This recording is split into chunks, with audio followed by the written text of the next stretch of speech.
Alright, good afternoon. My name is Doug Lindauer, and once again I am here to do background on Sharn. And naturally, one of the best places for me to start off with is on an airship, because in all honesty, airships are pretty much the defining kind of core mechanic, I think, that Eberron prides itself on. These elemental powered, well, for lack of a better term, stolen from the computer, the flying boat. Sorry, I had to get my drink. They're kind of set the theme for the entire kind of show.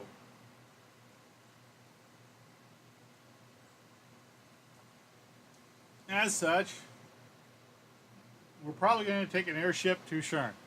Not probably leave from a boat in Stormreach Harbor, but and sailing across Shargon's Teeth. No, we'll probably just take the airship, because even though airships in the main lore don't really go to Zendrick that much, let's face it, DDO would be a much sadder place without all of our flying boats. So we'll go ahead and use this as a backdrop. That's my character on Argonessen, a lad insane. My two David Bowie themed characters. And his dragon, Kimmerer. Alright. Enough for the babble. Let me find what we're really here for. There it is. There's the right button. Alright, let me switch over so I can see everybody. Hi, Rolona. Welcome to the show. And as I said last time, I decided to do the Dragon Rock houses first because we're more familiar with them. That, and I wanted to combine both the Law and Order section with the Government of Sharn. So today we're doing the Government of Sharn, and we're going to be covering Law and Order. Now, those of us who have spent a lot of time on Zendrick, we don't have a whole lot of experience with either one of these things, Government or Law and Order. The houses on Zendrick pretty much rule themselves. And Stormreach itself is operated by coin lords who seem, well, as their name would suggest, they're a little bit more interested in money than an actual order, as long as it doesn't hurt their bottom line. Sharn, being a big city, I can see being run a little bit different. There might be mechanics in there where even in public areas, if you kind of do the wrong thing, maybe that, they could draw, if they ever get a random instance thing dropped in. My camera's wicked off, isn't it? I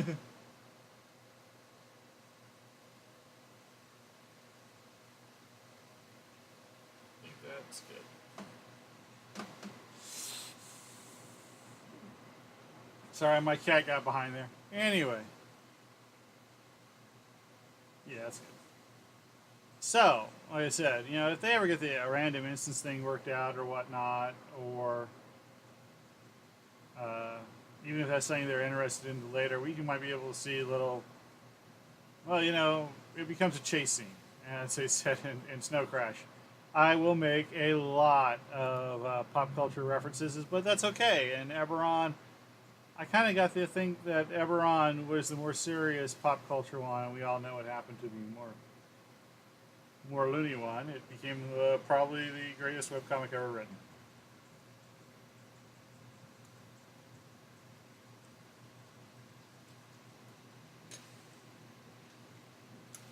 Alright, so as we look at this, Sharn is the largest metropolis in Corvair and serves as a center of trade, commerce, and political intrigue.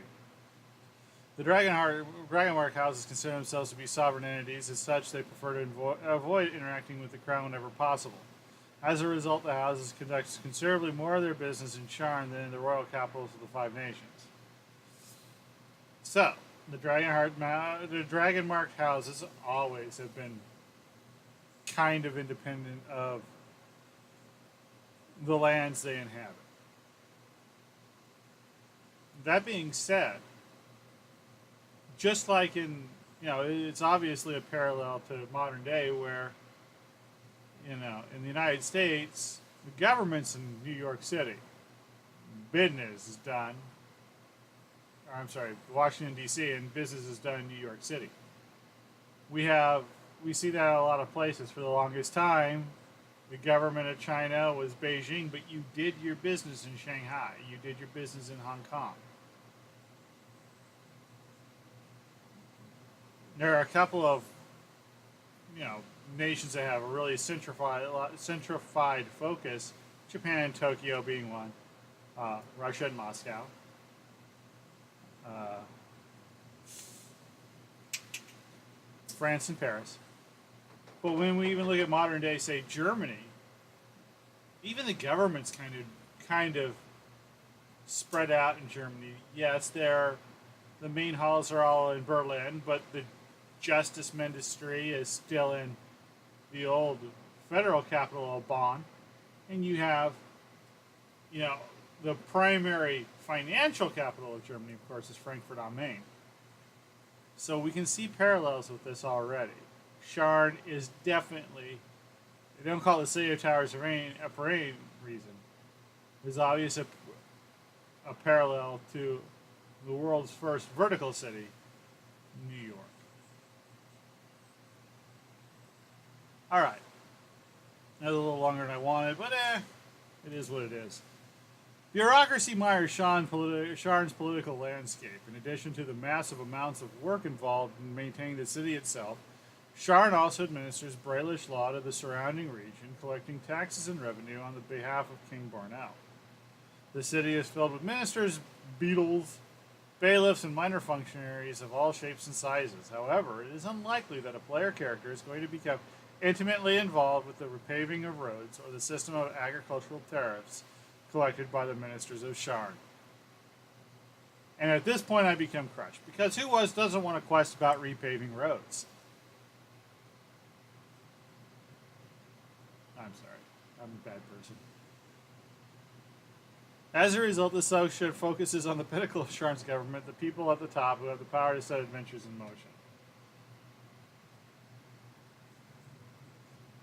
It is a hallmark of fantasy adventures, and specifically D&D in general, that usually the medieval styled politics tend to focus at the top and tend to be Byzantine in nature. Many make the mistake of assuming that Lord Mayor Sharn holds the greatest power within the city. In fact, the city council appoints the Lord Mayor, and the commanders of the Sharn Watch report to the council. The Council of Sharn is comprised of 17 councilors, one from each of the wards of the city, with Cliffside merged into Dura and a single councilor representing both Ash Black and Black Bones. The precise method of which a councilor is appointed varies from ward to ward. In theory, it is a diplomatic selection made by the leaders of the ward, but what it takes to be a leader varies considerably. So this is not direct election. It's not even really Republican in nature, or even necessarily Democratic in nature. Sharn is big enough to be kind of a country in itself, and so each of these wards kind of have their own. I'm going to borrow a word from James Clavel, a taipan, a big shot. Okay, and each of these taipan kind of get together and figure who their counselors are going to be. Most of them are not going to have themselves directly on the council. They have their own areas to worry about, but they want to make sure they're accurately represented. So they're going to have a trusted minister, a comprador, the right-hand man, something along those lines, depending on, the level of the ward and whatnot. Obviously the higher level, the guy's probably going to be a little bit more suit and what we would consider suit and tie, and Ash Black and Black Bones just might send the thug that cleans up the best. So, in some wards, you can imagine the cogs is in the hand of the trade guilds. And they might have elections, but it's not going to be an election for the minister. It's going to be probably within the strongest union or whatnot. The local, while in theory each counselor has equal voice, in practice the influence of a counselor is derived from his backers. The local merchants of Lower Menthis support Savia Portalis, and she knows better than to openly oppose Kaskar Havalik, who has the backing of the Boromar clan. If she stirs up too much trouble, she might end up in the bottom of the Dagger River. However, she finds other ways to deal with Kaskar and pursue her own goals, including hiring adventurers to upset his plans.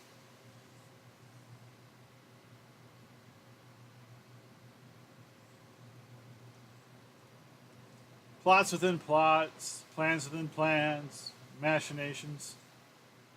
Good chance to make some money. The city council commands a variety of powers. The council establishes the law of the city, although if they wish to pass a law that completely contradicts the Code of Galifar or the traditions of Brailish law, the Crown or Parliament might have something to say about it. Laws may vary per ward, allowing a councillor to shift the traditions of the city to benefit its backers. The council also determines how to use the resources of Sharn, from taxes to the power of the Sharn Watch. Alright, so Sharn is mostly independent of Brailish law. Kind of like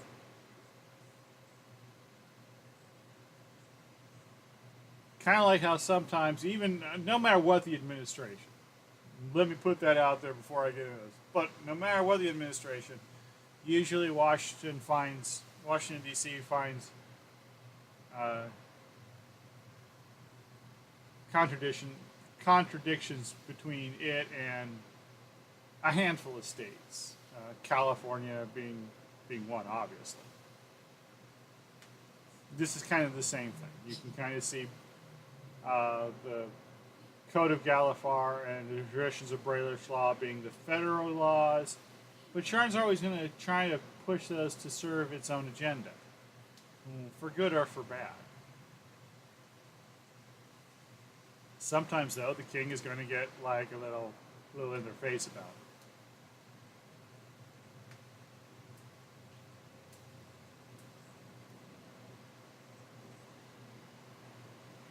All right, so all major political appointments in Sharn occur on 9 Ran Boldry's Feast.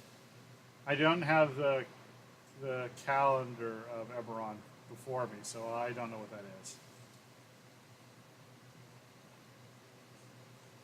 The Parliament members serve 2-year terms, councillors serve for 3, and Lord Mayor is reviewed every 4. So there's a chance that the Lord Mayor, by the time of the end of his term, might not know several of the members that or some of the members that might have elected might have moved on.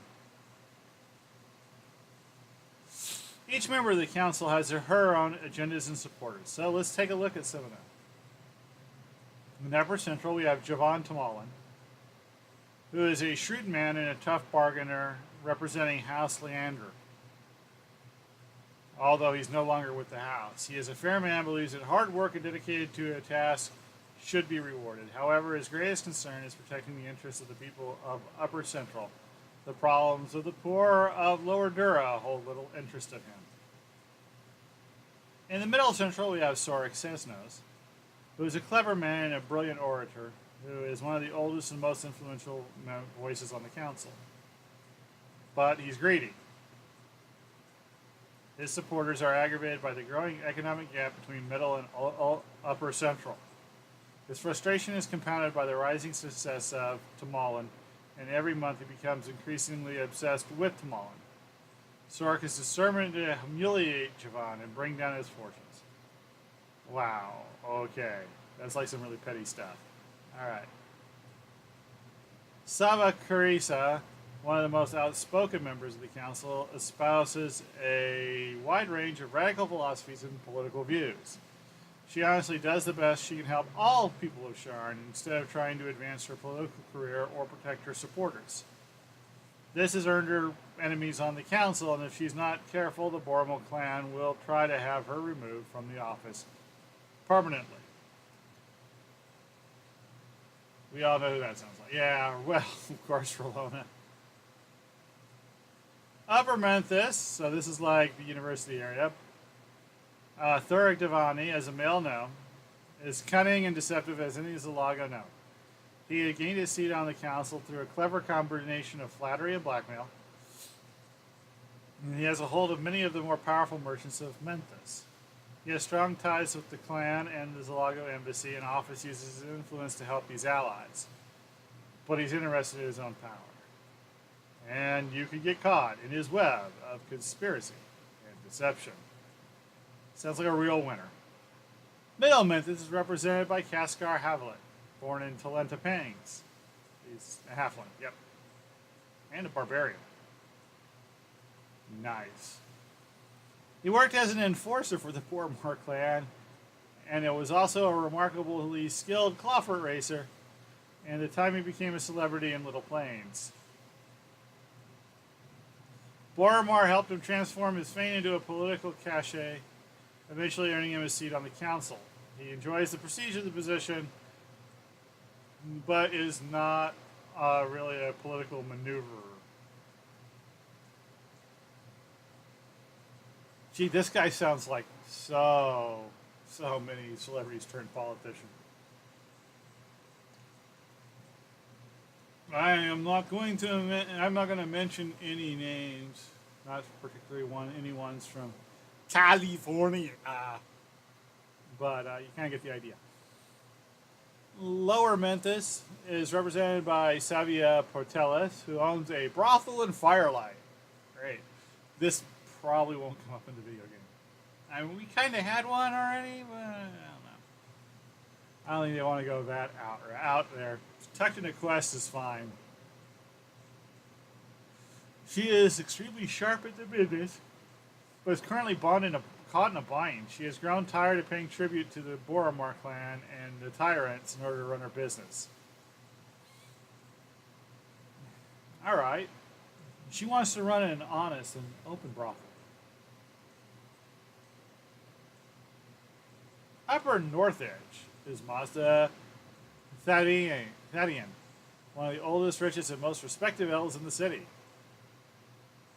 She owns the Oaks, one of the finest restaurants in Sharn, and we've already heard that restaurants are really big in Sharn.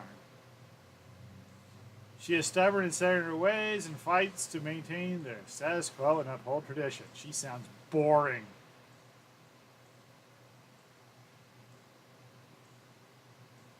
She does tend to put the concerns of the wealthy before those of the poor, especially the goblins and the other dregs of the lower wards. She sounds like an elf. Yeah, she has the highest regard for the law, but she really doesn't care. The letter of the law, not the spirit. Once again, sounds like an old elf. Middle North Edge, a former advocate, Doran Kantar, is a honest and devout man dedicating making a difference for the people of North Edge. He obtained his position largely through charisma and dedication and the support of the priests of High Hope. He has a deep and abiding faith in the goddess of Boldre and attributes all of his successes to the goodwill of the goddess. However, his honesty is often a hindrance in council intrigues. This actually sounds like a guy I know. We actually had a preacher run for a position against another preacher on the school council, and this sounds like the honest of the two ones. He was a really great guy. Really great guy.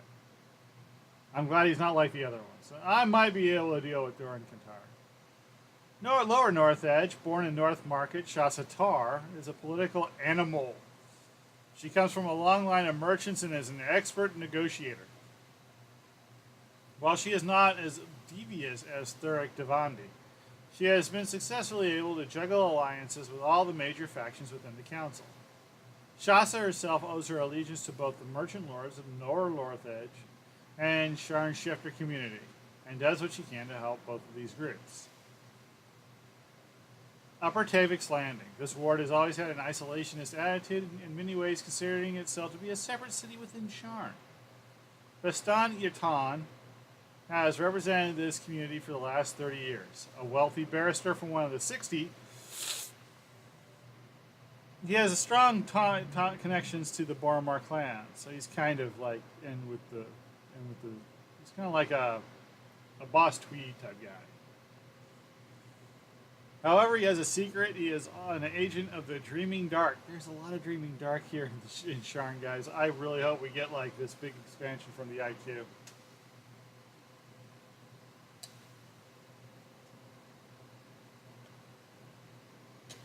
All right, let's take on Middle Tavik's Landing. This ward is a center of trade and commerce, catering to adventurers, commoners, and merchants bringing in cargoes from the Orient Lightning Rail or by trade caravan. Delania Ironhand is a plain-spoken woman who represents the merchants of the district. She is a hard-nosed negotiator with no sense of humor and no interest in anything beyond the bottom line. She always strives for the best bargain for her people, whatever form that bargain may take, but she has no taste in underhanded intrigue.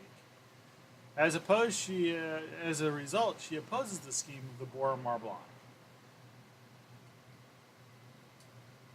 Yeah, no, the Sharn City of Towers book here is chock full of the Dreaming Dark. Relona, if they go by this, we're going to be seeing tons about the Dreaming Dark. I wouldn't even be surprised if they're going to link them to the people behind Age of Rage. I would not be surprised if these things are going to kind of come together. Obviously, it looks like Delania might be our best friend so far in Sharn. Lower Tavik's Landing, economic forces also drives the want and needs of Lower Tavik's. Kilk has the support of the Tyrants, who's a gang, but also has won the loyalty of other merchant lords of the district. It appears that Kilk looks out for the mercantile interests of his ward, but he also manipulates events across the city. Only Thurg Devandi can match Kilk for intrigues and scheming. So... Oh. The big secret from Kilk, of course, is he's a shapeshifter. So, he might not even be the same person you talked to last time. The Tyrants really have put forth this character of Kilk, and they cycle through him whenever they need Kilk to do something. So this could be a really interesting hook. Upper Dura is Borean Haldorak, who is beholden to the powerful bankers. He is also a member of the Gold Concord of the Arum, so big Kandaric interests here. He is disarmingly cheerful and often plays up his age, telling elaborate stories about the great deeds of his youth. But beneath this facade, he is a sharp and ruthless negotiator.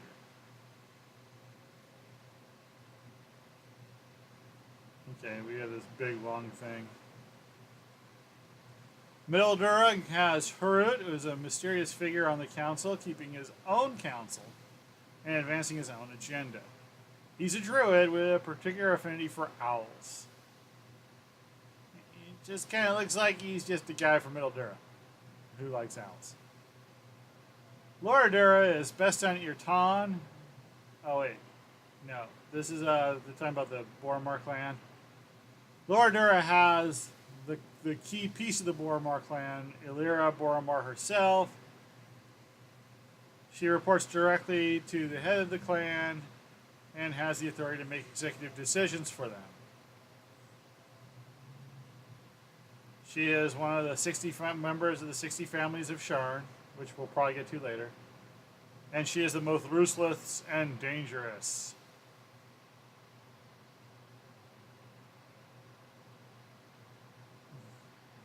Right now, it looks like they're also saying that the Boromar clan is no longer seen as an infallible, omnipotent force, and therefore, people like her are trying to prove the Boromar clan is just as powerful, so they're kind of, flexing. Skyway, another member of the Sharn 60, Evix Ir Marasha, owns the Celestial Vista, which is a big, big place. She is one of the more eloquent members of the council and takes a great interest in Sharn's role in the greater politics of Braylon.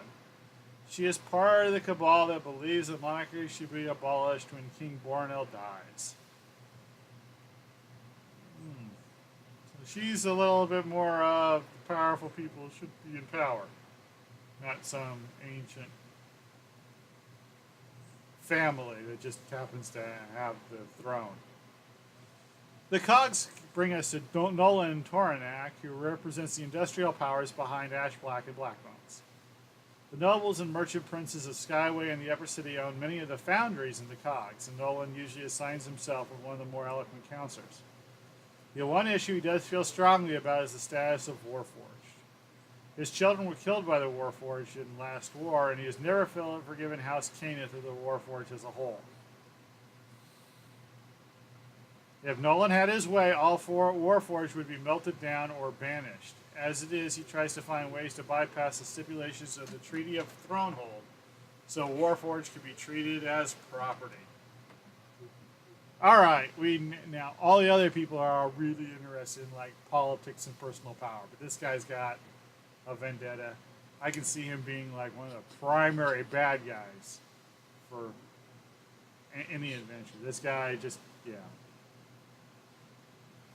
He's not cool. Matter of fact, here's the picture.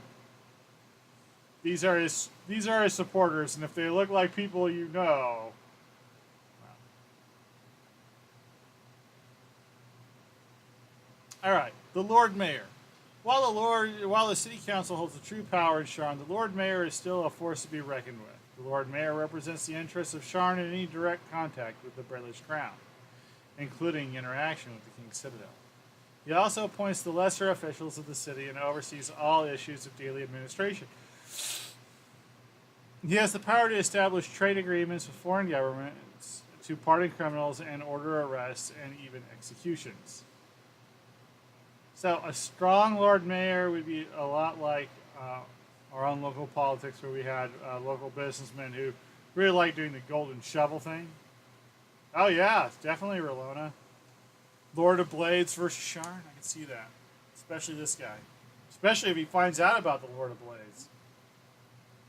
We could kind of definitely see like some cross Sharn Zendrick questing right there. So if we have a strong Lord Mayor, he's probably going to be like, golden shovel, and if he's got his own agenda, he's going to do it quietly, because, it's like the counselors are going to like, oh, well, we need you to tell the king this, and he's going to be all like, I don't believe in it. I forgot. Sorry. There's a weak one. Well, whoever's pulling the strings is going to have an inordinate amount of power. We're going to skip the King's Citadel and go down to the 60 families. The 60 families of Sharn. 25 of the 27 noble families of Breland have strong ties and interests in Sharn, along with all of the Dragonmark houses. But the majority of wealth in the city lies in the hands of the gentry, merchants and landowners who have built their fortunes through centuries of hard work and clever investment. There are hundreds of powerful families in this city of towers, but a few stand out from the rest. These are the 60. Sharn was built with the gold of the Irtain family, and today the Irtains are the most powerful and influential family in the city. Once each month, they hold a grand party for the aristocracy, the Tain Gala. When the Irtains were building their new manor on Skyway, Lady Shala told the architects to make the banquet hall large enough to seat 60 families and their servants. The 60 of Sharn are those with standing invitations to the Tain Gala, the clear sign of success. It should be noted that other people may attend the gala, but it is uncommon for all 60 families to bring all their family members, and the hall was designed to hold entertainers as well as guests. But a single invitation, while prestigious, is entirely different from being invited to join the 60. While many members of the Aram are also members of the 60, the two organizations are quite different. The Aram is a highly organized conspiracy that carries out carefully orchestrated plans to provide its members with greater power and wealth. The 60 is more of a social club, a visual manifestation of the most powerful families in Sharn.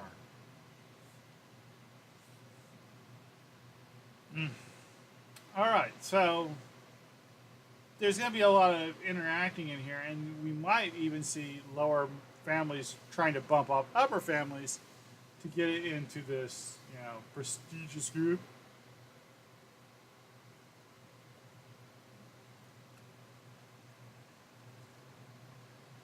I mean, there are a lot of hooks here, but I'm kind of sure this might be something that comes out in later later editions, later packs.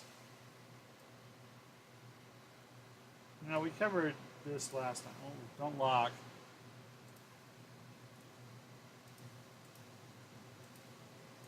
All right, law and order.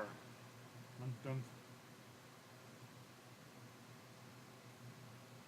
It's a simple matter to ignore the law aside from saying the watch shows up if adventurers begin to murder people in the street. But the use of law can add a great deal to a Sharn campaign. If the DM wants to go to a little extra effort, crime, corruption, the black market, all these things are meaningless if there's no force of law to define them. The threat of the law can force adventurers to rethink rash actions such as combat in streets in broad daylight.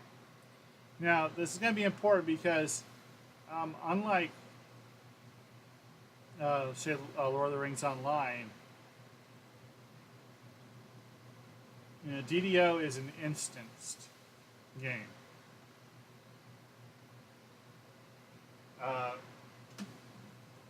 Standing Stone's going to be able to determine exactly the level of law enforcement that's going to be required in any quest. We're not going to be going around public areas of Sharn with our weapons drawn, firing blindly as if this was, oh, I don't know, Fast and the Furious 6 or something. Only with airships, which admittedly would be kind of cool. Rather than that, we will be in kind of more contained areas or areas that have been already cordoned off. And I wouldn't be surprised if they use the law in that regard, where they hire adventurers to take risks that the law enforcement themselves are unwilling to take. Once again, a little bit like Fast and the Furious 6. It's adventure. It doesn't have to make sense. Okay?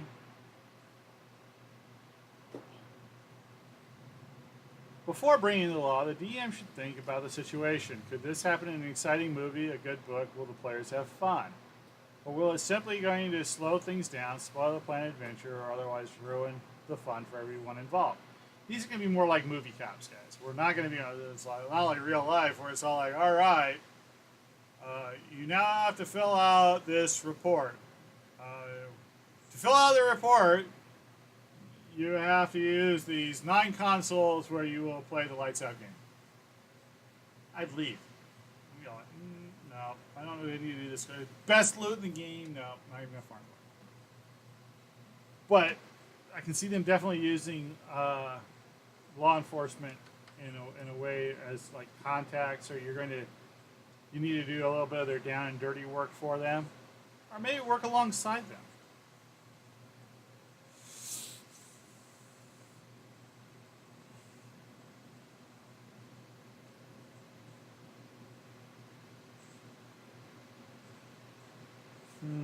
I don't really see this happening here. I don't see them being in a position to take any of our gear away, because that would really, really be crazy. Why bother with heroes? If the DM is constantly bringing the law into play during certain adventures, a problem comes up. Why does the city need heroes? Why aren't the Sharn Watch themselves the heroes? It also reflects back on the party. If the forces of law are so sharp they can catch the rogue adventurer every time he picks a pocket, why can't they help him when he gets pickpocketed? Alright.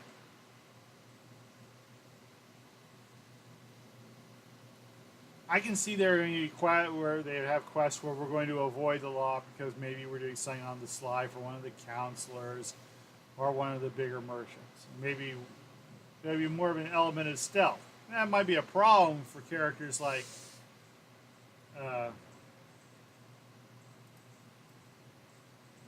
Keith McIntyre,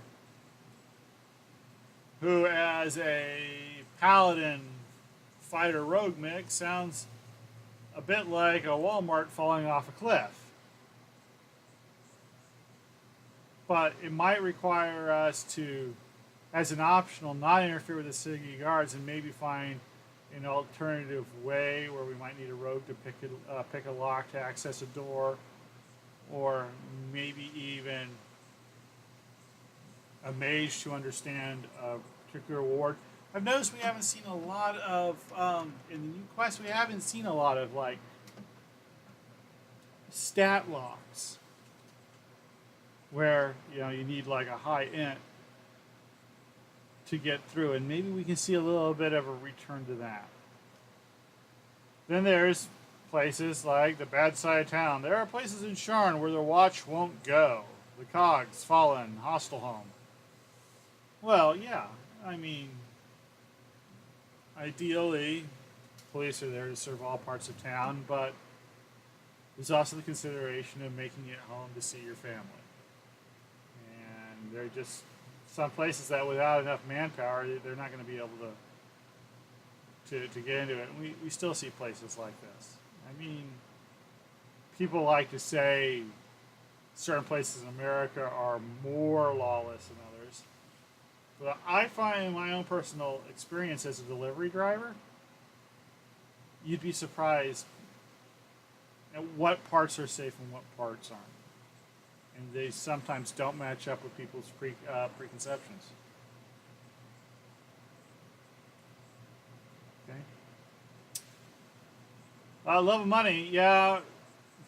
I'm sure there's at least one division in the Sharn Watch that's going to be all rampart, That's been a story of big city police departments for a long time. There's no real getting away from it. While being a cop is good money, it's not awesome. Put your kids through Harvard with no scholarship money either. And sometimes people are just going to be tempted to break the rules. For some people, money is that important.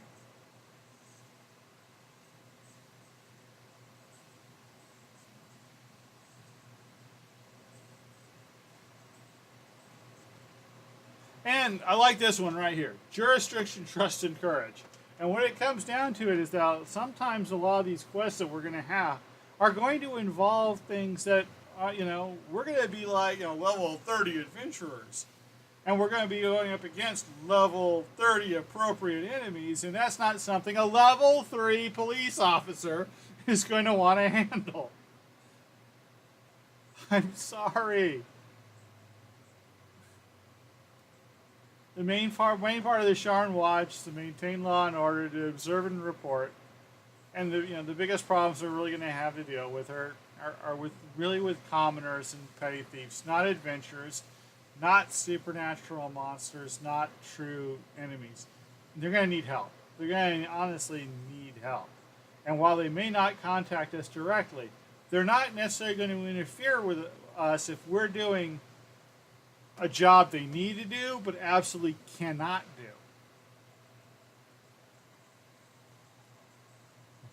And that kind of goes with this. Like it's right here. When it gets down to it, the watch has numbers, but they lack skill. Most guards are first or second level warriors. By the time the adventurers reach fourth level, they are remarkable individuals who can take on enemies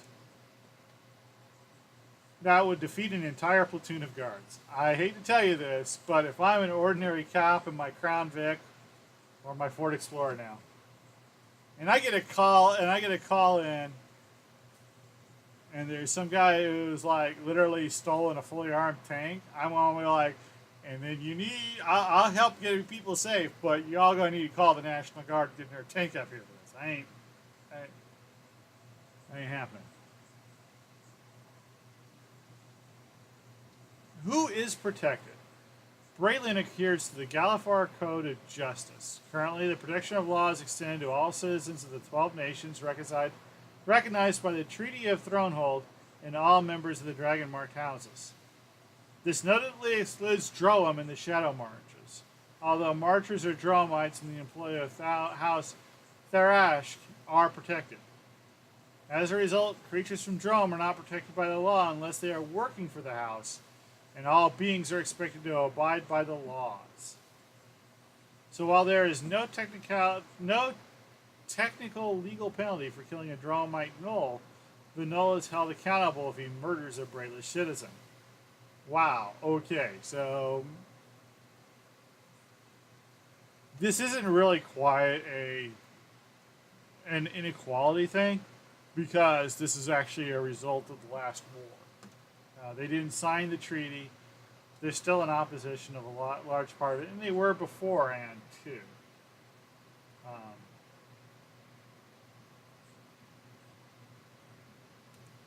there's really no there's really no counterpart inside the world today because most places would expect you to adhere to local law and treat you accordingly. There are some places where we might seem to see Americans get what we consider harsh penalties, but they apply those penalties to their own people as well. There's no place in the world I can think of where it's like you can kill a foreigner, but a foreigner can't kill somebody in there. I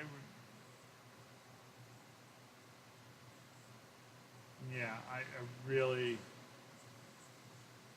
I don't think we've ever had a government like that since the ending of the Khmer Rouge and Pol Pot in '83. I think that's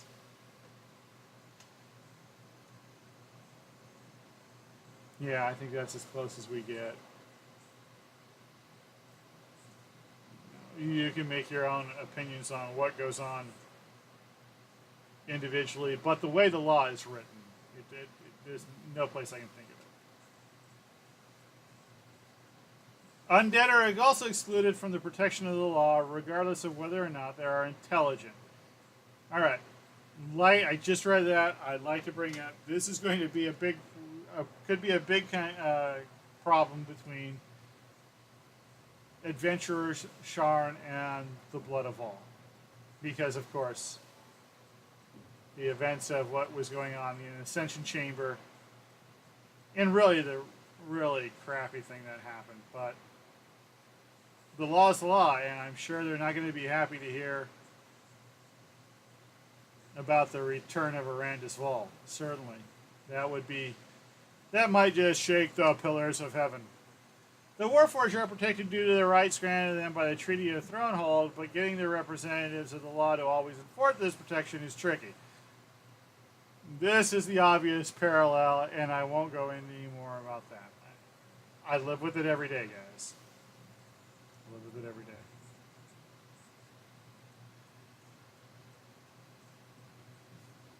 Alright, can a lawful good character break the law? Well, if anybody's been following me on Twitter, we know that we're playing with one paladin who doesn't think she can. Which is always, I think it's always been a scale, The most lawfully good paladins are going to be like the strict interpretation of the law. Clerics are going to be less so. I've got to save the person. Life is more important than the law. And favored souls, well, with the way they're written, they're all like, well, I'm going to answer to a higher power. I would also like to bring this up, and this one has always made Eberron far more exciting and a far more adventurous place than the Forgotten Realms for me. Alignment is only intended to be a general guideline to personality and behavior, especially in Eberron. Alignments are extreme viewpoints, and people often stray from the path. So a lawful character can break the law if she has to, but given the choice that she would prefer to respect the structures imposed by society. So it's not going to be lightly done. But in Eberron, players are allowed, even within their alignments, to explore the gray areas. And that's the reason why we can get seriously interesting characters like Arandis Vol. I mean, when Epic Necro came out, I was fascinated by the story of Arandis Vol, because in all honesty, she's the biggest victim of the biggest dick move in the history of Eberron. Really. And everybody's surprised that she would lash out? Really? Right now, I think I need the Willy Wonka meme. I'm sorry. On the other hand, we have characters that seem like they're trying to do their best for their thing, but they turn out to be really evil. Inspector Noman. Inspector Nom Nom Nom, because he's really a cat, right? That's his name. Inspector Nom Nom Nom. That wasn't your first clue? He's a cat. He's a Rakshasa. But when you go into the quest, it's obviously written that you're obviously expected to believe that this could actually be the will of the Silver Flame. First in uh, Hidden Chapel, and then next in Lords of Dust. And that you don't see inside the Forgotten Realms, where everything's a lot more black and white, straight up. All the nuances are hidden within the alignment, and that's what makes Eberron special.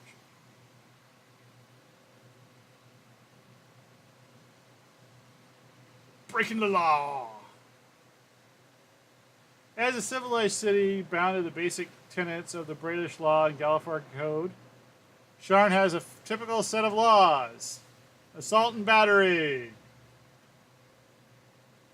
Don't do it. Armed assault. Don't use your weapons. Assaulting an officer. Do not assault an officer, no matter how tempting it might be. Murder. The theft of life. However, it looks like there's dueling. Most duels are fought to first blood.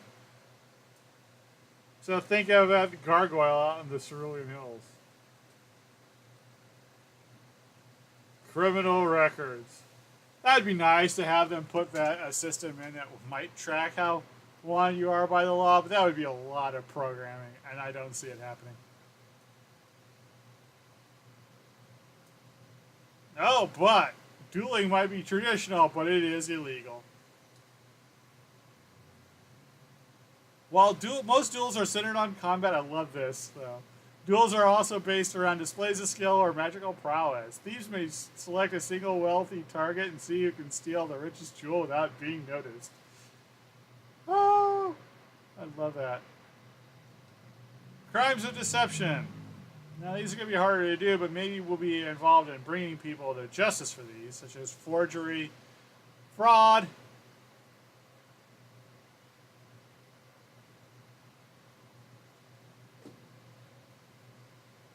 slander. Slander, there is no slander. That's great. If a bard pens a satirical song about the Kathleen Briac, he won't have a lawsuit on his hand, though he might have to deal with the wrath of the merchant prince. And then there are crimes of property. Theft, smuggling, treasure hunting. Uh-oh, we could get into a lot of trouble here.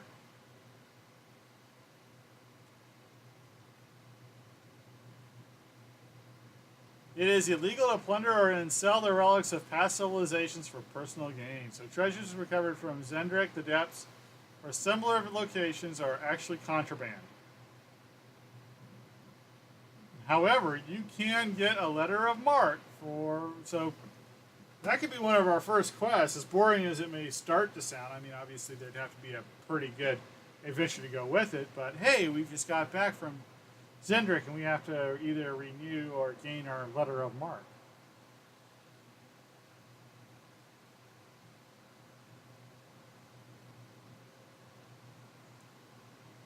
There's also the misuse of magic.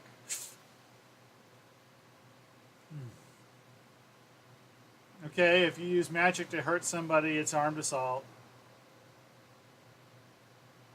Incapacitation a target, such as sleep, is simple assault. Uh-oh, dragon's blood is illegal. We got tons of dragon's blood. Spells that tamper with the thoughts of another being, such as charm, suggestion, or fear, are considered to be a form of fraud. Fraud.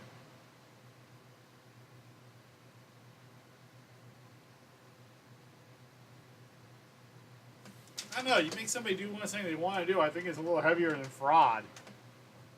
I don't think we'll need to really cover treason. Although, you know, technically some of the stuff we might be asked to do will be treason. But we're really not associated with them.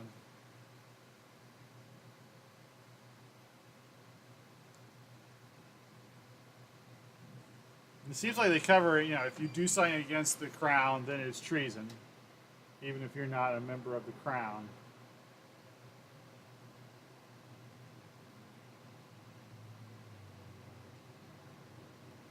All right, let's read this part. And this will be our last part for the day. The fugitive from justice. Even if an adventurer commits a crime, it may or may not be investigated or prosecuted. Activities in the lower wards are generally ignored, as are the action of the major criminal powers in the city. However, if the party performs a major crime or enough small crimes, the forces of the law may choose to hunt them down. Initially, the branches of the Watch receive descriptions of all the characters. The inquisitives employed by the Watch use investigate, urban tracking, and their network of contacts to try to identify and locate the fugitives.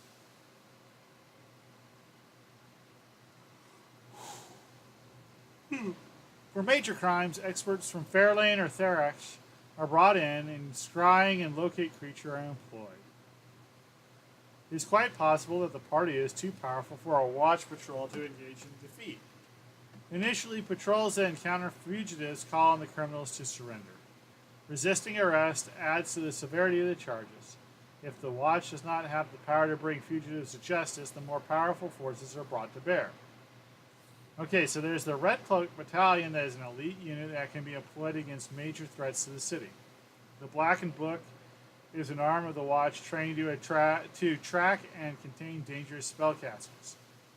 However, guard commanders often prefer to use their own agents, and more often than not, Watch hires adventurers to capture adventurers.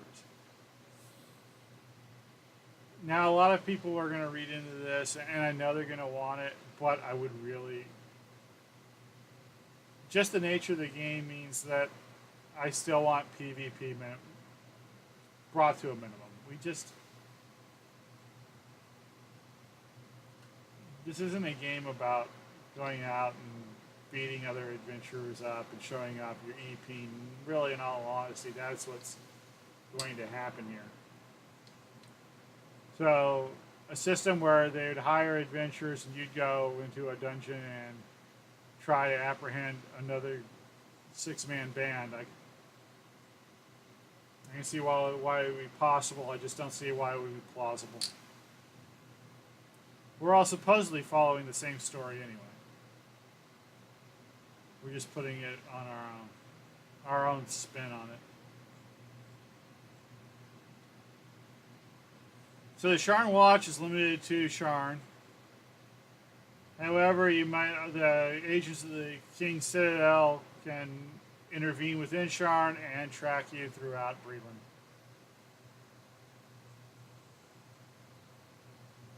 The Dragonmart houses have the authority to investigate crimes within that have affected their houses. House Denieth, of course, is kind of like the military, kind of like the National Guard, and can go anywhere. That have anywhere in any of the nations that recognize the Treaty of Thronehold. And then finally, the six good churches, have the power to prosecute holy crimes. The Templars of the Silver Flame are allowed to do battle with the inhuman forces of darkness.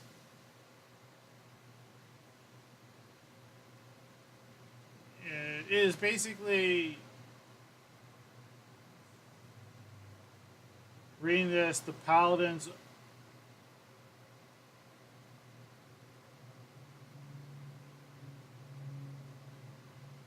the Sharn marshals can come down on them for it, but this is one of the few situations where maybe if the drone reaches are getting uppity, if the Silver Flame comes in and asks permission, they're probably going to get it. I can see a couple of hooks here too, especially, maybe we'll find a successor to Inspector Nauman. All right, well, with that, we've taken a look at the law in Sharn, and we realize that the law like the rest of the Eberron universe, he's decided to make it a very living, feeling type of system. I can see Sharn, and the law feels like the law. And we've also seen the government. With that, let's take a look at what's next. I'm not worried about this. Most of this is not going to happen to our characters. Where's my button? There it is.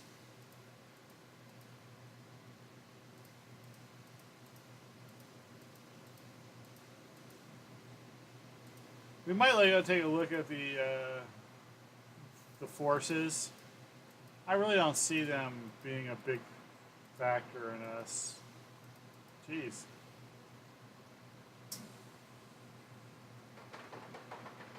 And I love the artwork in this.